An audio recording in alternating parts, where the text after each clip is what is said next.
The foundation of true prophecy is hearing God's voice clearly.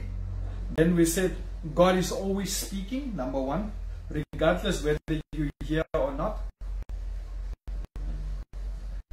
So God is always speaking. Number two, we said we just need to make sure that we recognize His voice.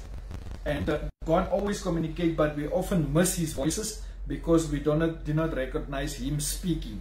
That's number one there. That's the key idea on that one. Then we said you need to prepare your heart to hear. That's another one. So preparing your heart to hear.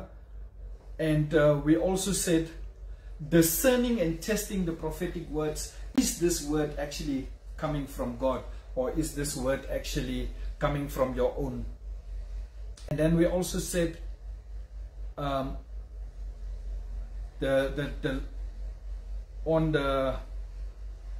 the teaching there, on the testing and prophetic words, discerning it, is it biblically tested? Is it edification, exhortation, or comforting?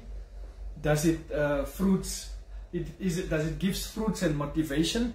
And we were also speaking about the practical ways to discern.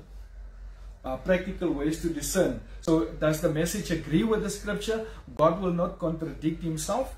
And we said, does it glorify Jesus or glorify the prophet? So true prophecy magnifies Christ. And does it build up, encourage, or comfort? Or does it induce fear or condemnation? What is the fruit? Does the word lead to a greater holiness and love?